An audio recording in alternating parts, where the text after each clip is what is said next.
Um, as I think some of you know, I subscribe to the gratefulness word for the day.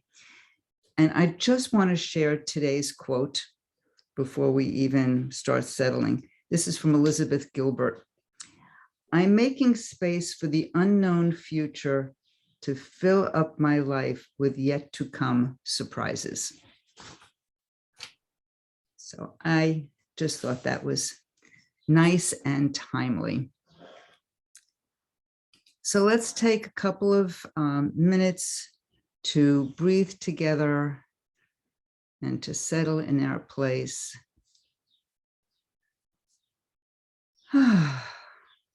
Maybe with a sigh. And just sitting comfortably, letting go of whatever was going on in your life earlier today.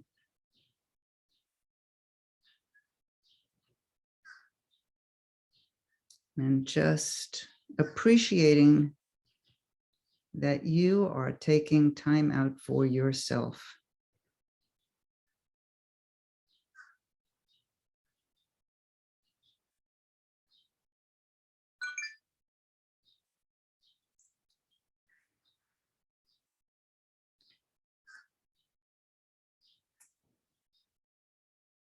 So this week's Parsha is Hukat. And in the Parsha, Miriam and Aaron die.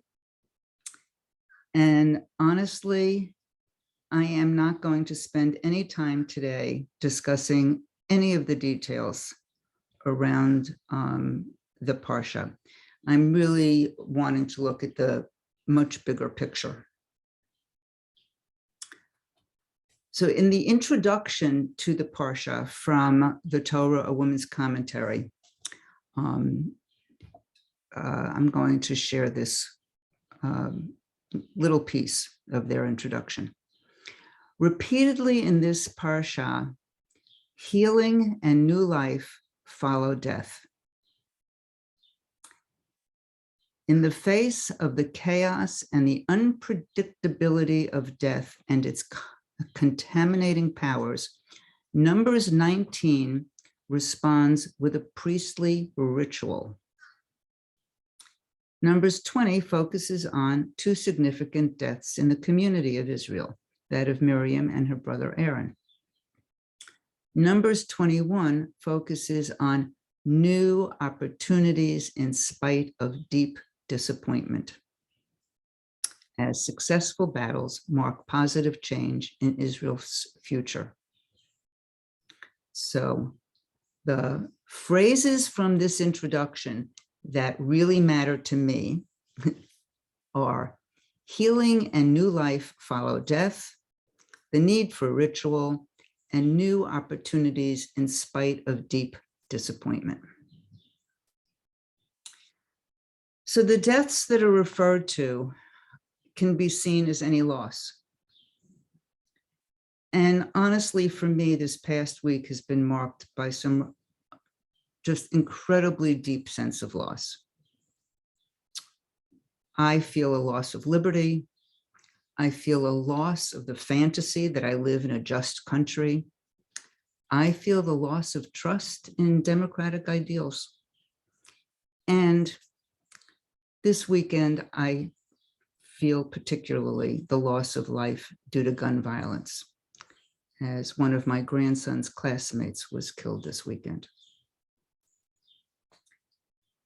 And yet, we are commanded to abide by rituals to deal with death and to deal with loss. And then we have new opportunities in spite of deep disappointments. This parsha reminds me that life is filled with disappointments, and still we persist. Thank you, Elizabeth Warren. We will persist. We will go on. We will sit with our disappointment and maybe spend some time licking our wounds. And then, hopefully with a clear head, we can discern a way forward. We never know what the future holds. We do know what it is like to feel disappointment and fear and anger. And it is so important that we allow ourselves to feel what we are feeling, to experience it, and to embrace it. And it is so hard to do. The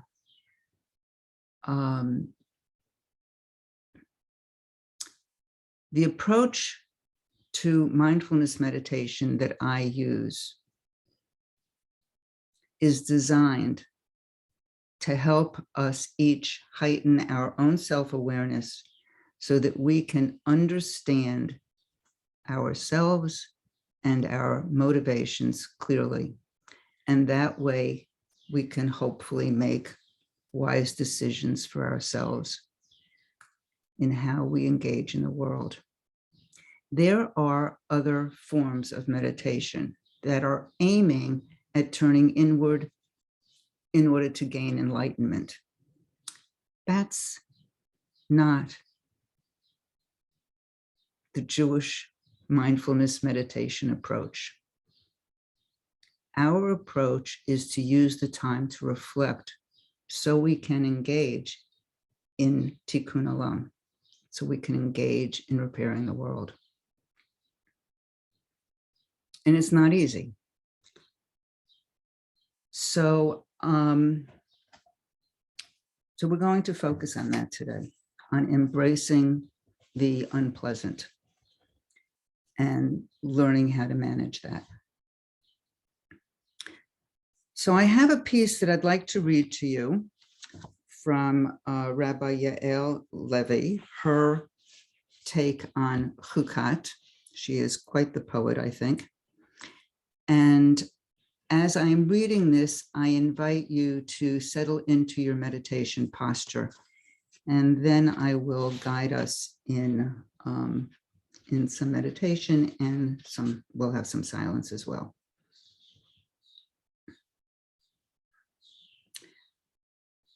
The Torah reminds us that at some point, each of us will die. That is for sure. But how we engage with the waters of life is an open question. How will we meet beauty and wonder? How will we face disappointment and pain? What will we do with the mistakes we have made? Where will we find and create solace, comfort, and love? Take on practices, the Torah pleads. Set intentions. Make commitments. Let these draw you into the waters and help you navigate your way. Place before your eyes the intention to see blessings, to notice the good. Let your mouth speak words of gratitude and praise. Don't duck from pain. Don't run from grief. Stop and feel loss and heartbreak. Allow wounds to be wounds and heal slowly. Acknowledge mistakes.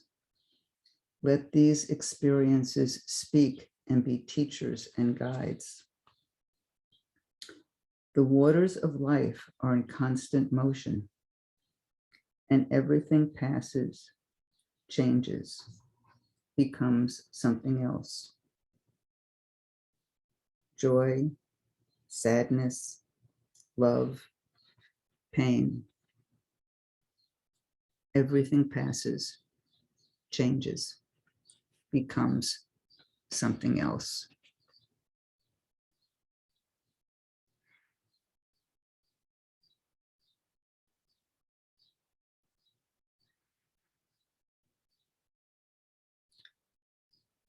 So sitting in your relaxed yet alert position,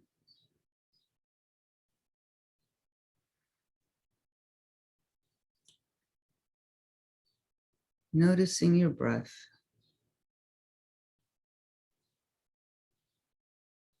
and paying particular attention to where in your body you're noticing that breath.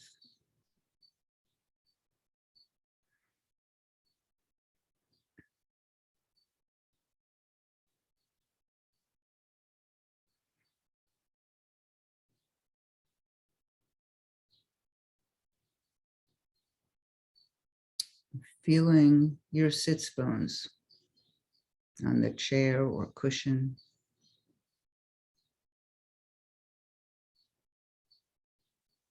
Feeling your feet on the floor.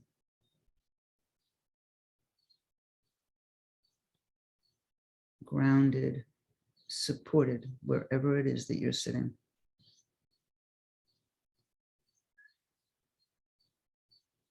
And breathing.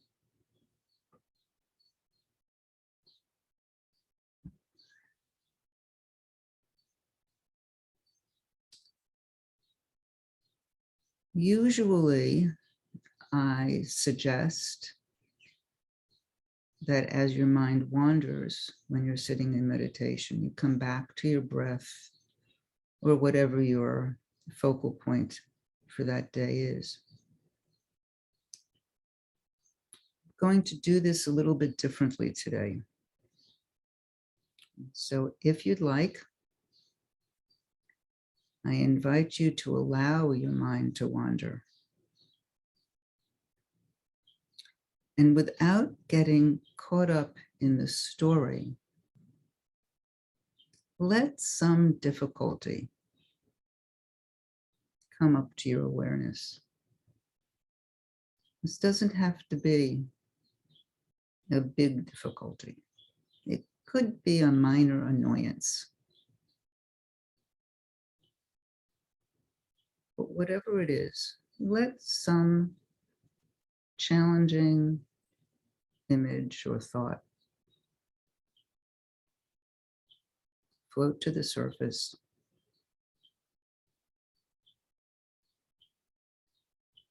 And hold it there without getting into the story of it. Notice where you feel this in your body.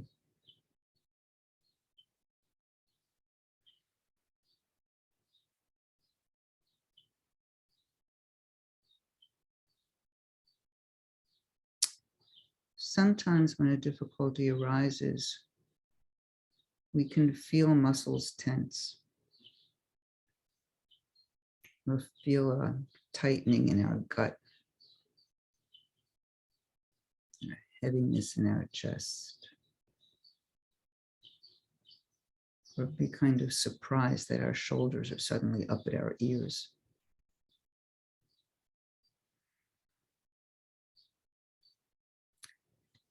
And sometimes when a difficulty arises, where it lands in our body is not so obvious.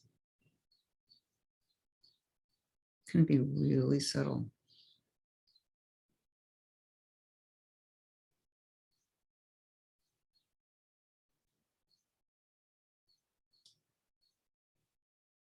So the challenge here is to be aware of the difficulty and then scan your body and see the place or places where it's showing up.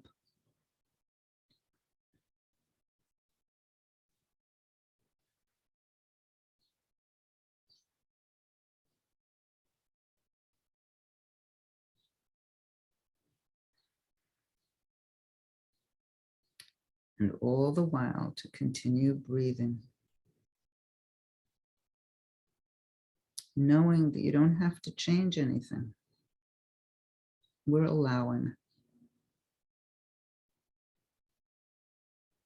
and we're noticing.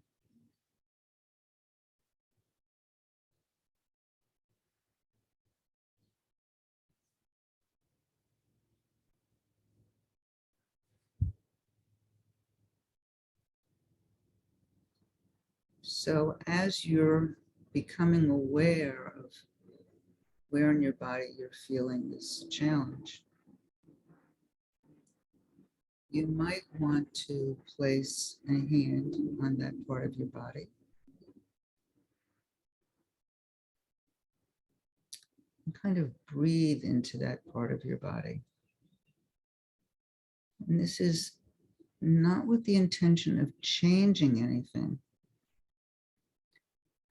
but with the intention of creating more spaciousness so that you can understand it better, so that you can live with it better.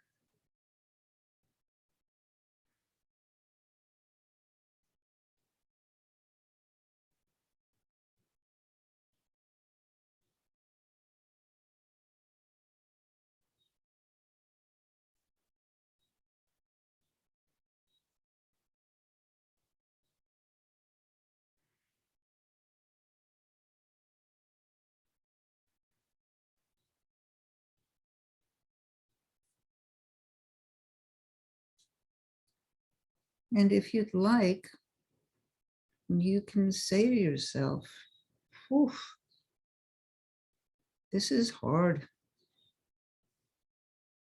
It's okay. I don't like this, but I can do it. I can allow this sensation. I know it will pass.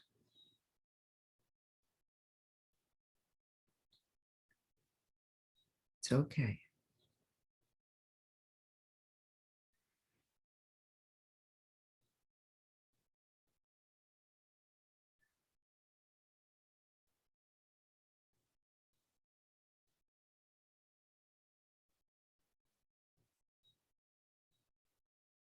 And as you are sitting here, noticing what's going on in your body, aware of a difficulty, you may notice some very subtle shifts. And you may not.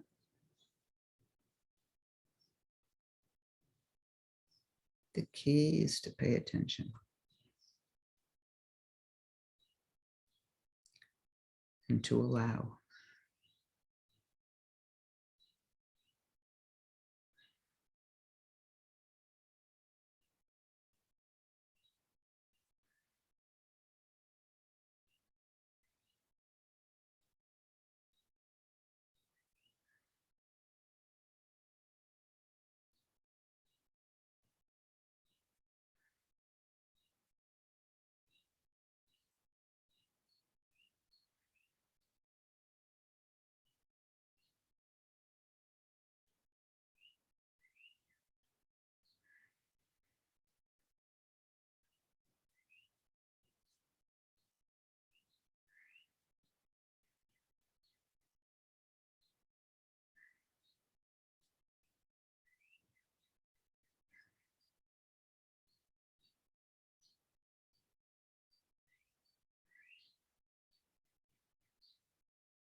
I invite you to begin to deepen your breath.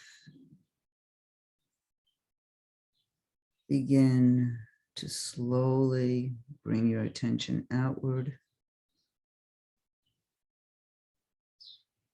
Maybe wiggle your fingers and toes a little bit. And as you are slowly coming back to the room, going to read Rumi's The Guest House. This being human is a guest house. Every morning, a new arrival. A joy, a depression, a meanness. Some momentary awareness comes as an unexpected visitor. Welcome and entertain them all, even if they are a crowd of sorrows who violently sweep your house empty of its furniture. Still, treat each guest honorably. He may be clearing you out for some new delight. The dark thought, the shame, the malice. Meet them at the door laughing and invite them in. Be grateful for whoever comes, because each has been sent as a guide from beyond.